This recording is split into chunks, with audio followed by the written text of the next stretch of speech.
નમસ્કાર, ગુજરાત સમાચાર ટેલિવિઝન દ્વારા પ્રસ્તુત ન્યૂઝ બુલેટિનમાં આપ સૌનું હાર્દિક સ્વાગત છે। આજના મુખ્ય સમાચાર આ પ્રમાણે છે।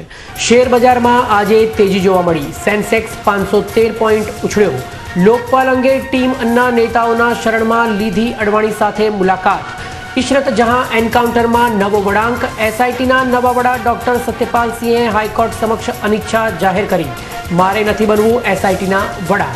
અને રિવરફ્રન્ટના ઝૂંપડાવાસીઓને રહેણાંકની વ્યવસ્થા કરી આપવા અમદાવાદ મ્યુનિસિપલ કોર્પોરેશનને હાઈકોર્ટનો આદેશ। અને હવે જોઈએ સમાચાર વિગતવાર। દેશના શેર બજારોમાં આજે જોરદાર તેજી જોવા મળી હતી। સેન્સેક્સ 513.19 અને નિફ્ટી 151.25ના વધારા સાથે બંધ થયો હતો। બીએસસીનો 30 શેરો પર આધારિત સૂચક આંક સેન્સેક્સ 18,240 પર બંધ થયો હતો। દિવસભર વ્યાપાર દરમિયાન રિયાલિટી, ધાતુ, આઈટી, મૂડીગત વસ્તુઓ, બેન્કિંગ, ટેકનોલોજી અને ઓટોમોબાઈલ્સમાં 3%થી વધારે ઉછળીને બંધ થયા હતા। અન્ના હજારેની ટીમ દ્વારા લોકપાલ મુસદ્દા પર રાજકીય પક્ષોના સમર્થન માટે રાજકીય પક્ષો સાથે બેઠકો શરૂ કરી દેવામાં આવી છે, જે હેઠળ ટીમ અન્નાના સભ્યો આજે ભારતીય જનતા પક્ષના નેતા લાલકૃષ્ણ અડવાણીને મળ્યા હતા। ઉલ્લેખનીય છે કે આજે દિલ્હી ખાતે કિરણ બેદી, અરવિંદ કેજરીવાલ અને મનીષ સિસોદિયા સિવિલ સોસાયટીના ડ્રાફ્ટ સાથે અડવાણીને મળ્યા હતા, જેમાં સરકાર સાથેના વિવાદોના મુદ્દા અને સિવિલ સોસાયટીના સભ્યોના મત અંગે ચર્ચા વિચારણા કરી હતી। આ ઉપરાંત ભારતીય જનતા પક્ષના વરિષ્ઠ નેતાઓ સમક્ષ આ પ્રોજેક્શન આપી તેમની ઈચ્છા વ્યક્ત કરવામાં આવી હતી। તેમજ આગામી દિવસોમાં ટીમ અન્ના અન્ય પક્ષો સાથે પણ મુલાકાત કરશે। કેન્દ્ર સરકારના માનવ સંસાધન પ્રધાન કપિલ સિબ્બલ દ્વારા ભારતીય જનતા પક્ષની ગુજરાત સરકાર પર નિશાન સાધવામાં આવ્યું હતું કે સામાજિક કાર્યકર અન્ના હજારે દ્વારા ગુજરાત સરકારના ભ્રષ્ટાચાર પર આરોપ મૂકવામાં આવ્યો છે, તેનો જવાબ શા માટે નથી આપવામાં આવ્યો। સૂત્રોના જણાવ્યા અનુસાર રાંચીમાં પત્રકાર પરિષદમાં કપિલ સિબ્બલે જણાવ્યું હતું કે ભારતીય જનતા પક્ષના અધ્યક્ષ નીતિન ગડકરી અન્ના હજારેની સાથે છે, તો પછી અન્નાએ ગુજરાતના ભ્રષ્ટાચાર પર સવાલ ઉઠાવ્યો છે, ત્યારે ગડકરીએ ગુજરાતના ભ્રષ્ટાચાર અંગે સવાલ ઉઠાવીને અનશન પર જવું જોઈએ। તેમણે બાબા રામદેવ પર ટીકા કરતા જણાવ્યું હતું કે બાબાને ચણા મમરાના ભાવથી જમીન આપવામાં આવી હતી, જેથી સંઘે સ્વીકારવું જોઈએ કે તેઓ બાબા પાછળ છે। તેમણે ભાજપને લોકશાહીના મૂલ્યોને જાળવવા માટે અને બીજા વિકાસને લગતા મુદ્દાઓને અગ્રિમતાથી ઉઠાવવાની વાત કરી હતી।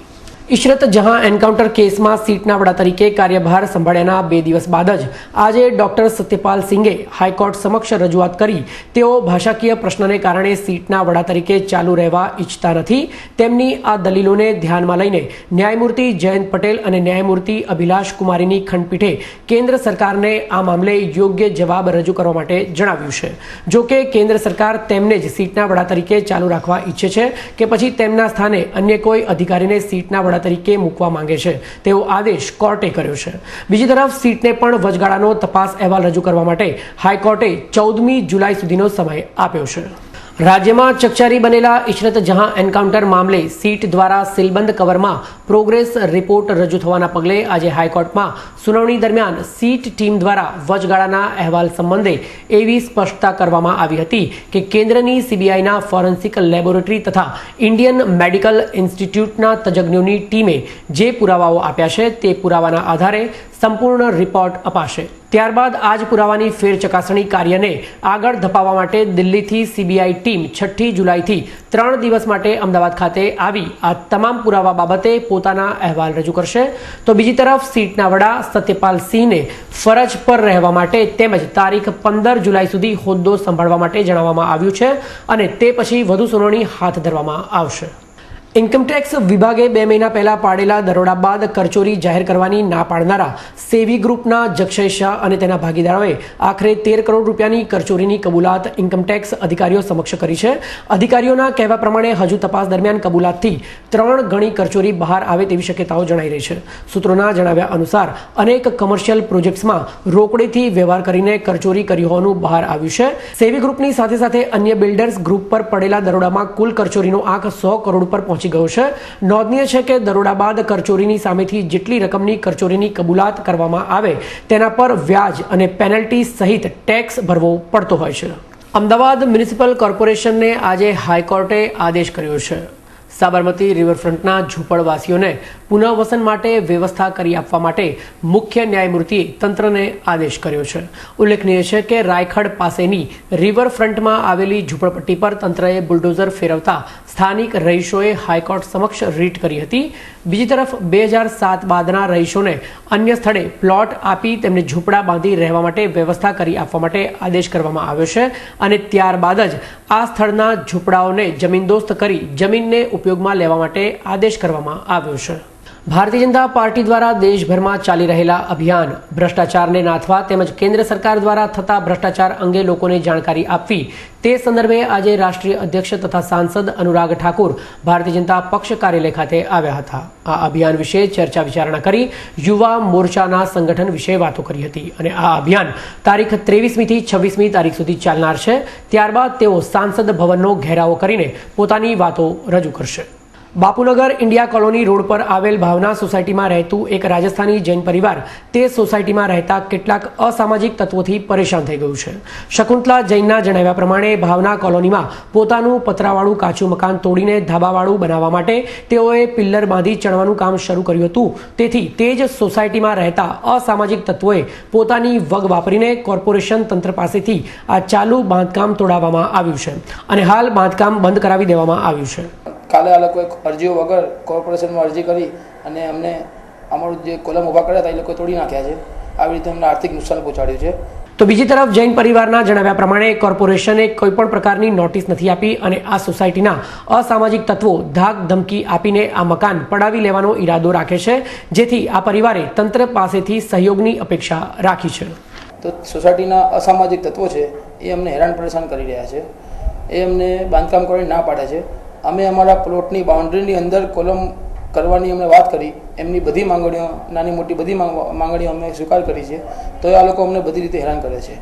હવે તંત્રથી અમને નિવેદન છે કે અમને અમારી બાઉન્ડ્રીની અંદર મહેરબાની કરીને કામ કરવા દો અને અમારું રહેઠાણ છીનવી ના આપે.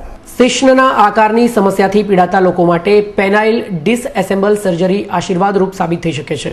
યુરોલોજીકલ સોસાયટી ઓફ ઇન્ડિયાના ઉપક્રમે શહેરના ટાગોર હોલ ખાતે 2 દિવસીય વર્કશોપનું આયોજન કરવામાં આવ્યું છે. આ ઉપરાંત જાણીતા યુરોલોજિસ્ટ ડોક્ટર શૈલેષ શાહે જણાવ્યું હતું કે ઘણા દર્દીઓ શિશ્નના આકારની ખામીથી પીડાતા હોય છે. આ તકલીફનો સરળ અને સલામત ઉપચાર થઈ શકે છે અને હવે તેની સારવાર શહેરમાં જ ઉપલબ્ધ થઈ શકે છે. તેમજ 2 દિવસની વર્કશોપમાં વિનામૂલ્યે ઓપરેશનમાં દેશ વિદેશના 300થી પણ વધારે ખ્યાતનામ યુરોલોજિસ્ટ ડોક્ટર્સ ભાગ લેવાના છે. આગામી 3 જુલાઈના રોજ શહેરમાં નીકળનારી ભગવાન જગન્નાથની ઐતિહાસિક 134મી રથયાત્રા દરમિયાન શહેરમાં ટ્રાફિક નિયમન જળવાઈ રહે તે હેતુસર શહેર ટ્રાફિક પોલીસ દ્વારા ખાસ ટ્રાફિક વ્યવસ્થા ગોઠવવામાં આવી છે, જેમાં ટ્રાફિક ડાયવર્ઝન અને વૈકલ્પિક માર્ગ ગોઠવવામાં આવ્યો છે. જમાલપુર પોલીસ ચોકીથી ખમાસા ચોકી તરફ જતો આવતો ટ્રાફિક સવારે 7 વાગ્યાથી બંધ કરવામાં આવશે. તેમજ અન્ય રસ્તાઓ પર સમય પ્રમાણે વાહન ચાલકોને ડાયવર્ઝન કરી સૂચિત રસ્તાઓ પર જવા માટે માર્ગદર્શન આપવામાં આવ્યું છે. તો બીજી તરફ અષાઢી બીજના રોજ યોજાનારી ભગવાન જગન્નાથની આગામી રથયાત્રાને અનુલક્ષીને તડામાર તૈયારીઓ ચાલી રહી છે, જેમાં ભગવાન જગન્નાથ, ભાઈ બલરામ અને બહેન સુભદ્રાને નગર યાત્રા માટે રથને સુશોભિત કરી આખરી ઓપ આપવામાં આવી રહ્યો છે. આજે શેરબજારમાં તેજી જોવા મળી હતી. આજે સેન્સેક્સ 17,804 પર ખુલ્યો હતો. દિવસભરની ખરીદારીને પગલે સેન્સેક્સ ઊંચો રહ્યો હતો. દિવસ દરમિયાન સેન્સેક્સ 17,804 થી 17,268 ની વચ્ચે રહ્યો હતો.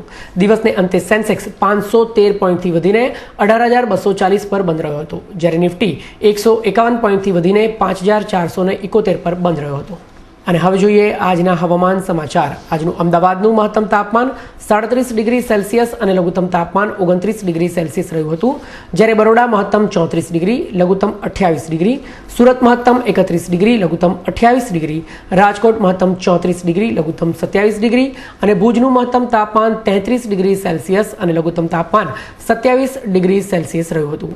તો આ હતું ગુજરાત સમાચાર ટેલિવિઝન દ્વારા પ્રસ્તુત ન્યૂઝ બુલેટિન. આવતીકાલે ફરીથી મળીશું આ જ સમયે આ ચેનલ પર. ત્યાં સુધી રજા આપશો. નમસ્કાર.